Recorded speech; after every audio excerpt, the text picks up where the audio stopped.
Hi there, Richard@Coffin66, how are you? And this is a video to someone who I made a video to not that long ago, a user who we're all familiar with. His name is Onision. Now when I made my last video I found something very interesting. The amount of people who were subscribed to both me and Onision and seem to like Onision, pointing out that he and I, we would probably agree on a lot of issues. And why am I having a go? Why am I focusing on him? Am I just riding his coattails? First of all, if I was going to ride Onision's coattails, I would respond to his main channel that has over 200,000 subs, or I would respond to a user who has a much bigger subscriber base than he, not just his Onision Speaks channel.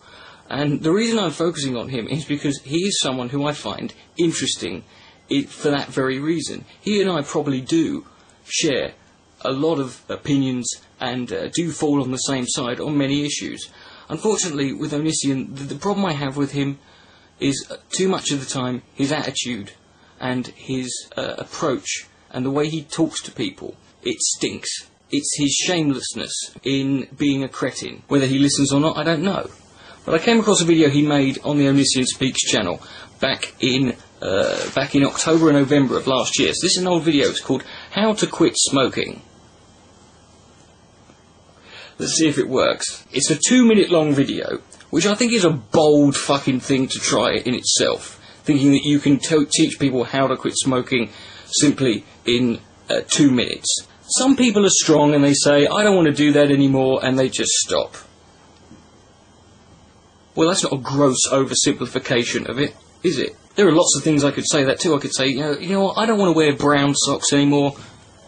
I'm just going to wear black and grey ones. Some people are weak.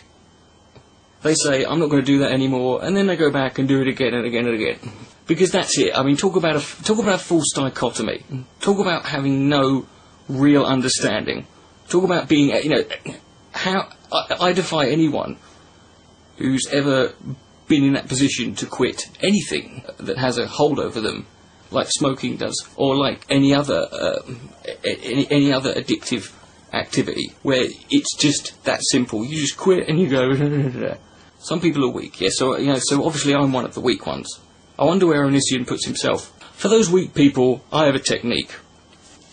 Fucking brilliant. This is going to be good. It's called distraction. Distraction. Right. If you're focused on something else really heavily, you may find that your addiction will cease to exist. Right. Yeah, we know this. Most people know this. I mean, you do know that addicts don't want to be addicts. You do know that this is bog standard, day one, getting over an addiction sort of logic here. Then you say, it's because you're thinking about it all the time. Oh, am I? Did you come up with this method? Was your research in coming up with this groundbreaking technique? Did you look up what addiction meant in the dictionary? Was that it? Because you're right. You're absolutely right. When you're distracted or when you're focused on something else. But addictions don't go away like that. In fact, they never do. Once you're an alcoholic, you could stop drinking for 30 years. You're still an alcoholic. I know people who've quit smoking for 10 years and started again. You never recover. You never get over. You never cease to be an addict. You just cease to feed your addiction. You learn to live with it. Then this is when you really start pissing me off. That's why you want to go back to smoking. It's because you have nothing better to think about. Boy, you see, this is why... This is like watching a creationist talk about evolution, or listening to a virgin give you advice on sexual education. This is why people who don't know what the fuck they're talking about should shut the fuck up and not assume that they know. Just because you've got a friend who's, just because you've met people, I know lots of gay people. I've got lots of gay friends. I never assume that I know what it's like to be in that position. I just accept that it's something I can't understand, but I can see where the morality should lie on it. And then you say this, the strong ones, we we focus on something else. We get the urges, we say, we're going to play the piano or write a book. Yeah, how many books have you fucking written, Onision?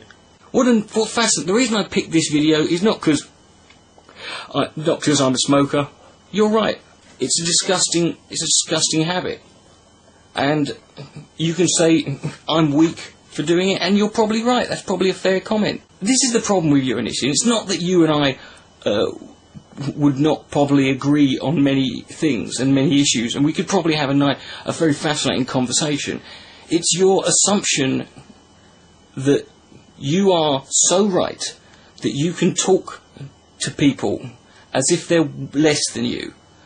You call them weak ones. You call yourself strong. And the cognitive dissonance is fascinating.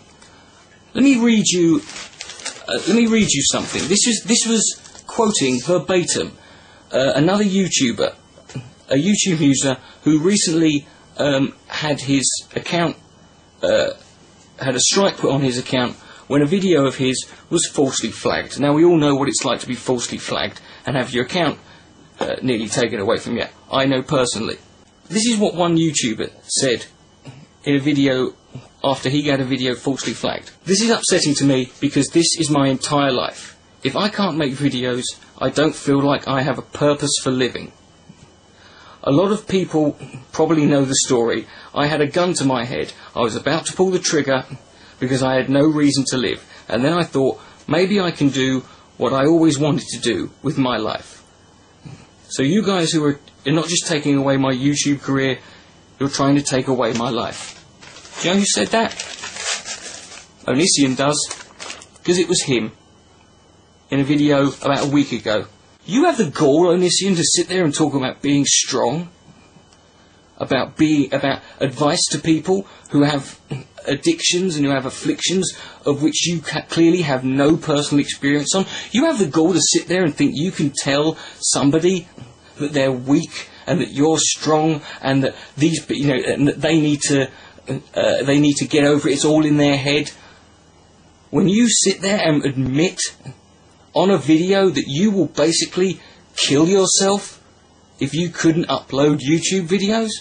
Now, there's nothing wrong with caring about your account, Onision. I care about mine, and no one wants to lose it. But you know what? I consider you in a much more precarious position with your addiction than I do with mine. Yeah, smoking is by no means a productive or valuable activity. And YouTube videos are a much more productive and valuable and positive way. But addictions, Onision, are always bad. There are no good addictions. And I cannot, for 1 minute, sit here and tell you how laughably absurd you make yourself look when you feel you can talk down to people whom you are no better than. Because I could lose my account tomorrow, and you know what? I'd be gutted. I'd be pissed off. And I'd be upset about it. But I can tell you this. At no point would suicide go through my head. And at no point would I threaten to kill myself over it. Because there are 1,000,001 other reasons I could find to carry on living. Other than this. Can I suggest you try distracting yourself from YouTube and see how well you do? And if you get the urge, just write a book. Richard Dick Coughlin 666. Good night. May God be less.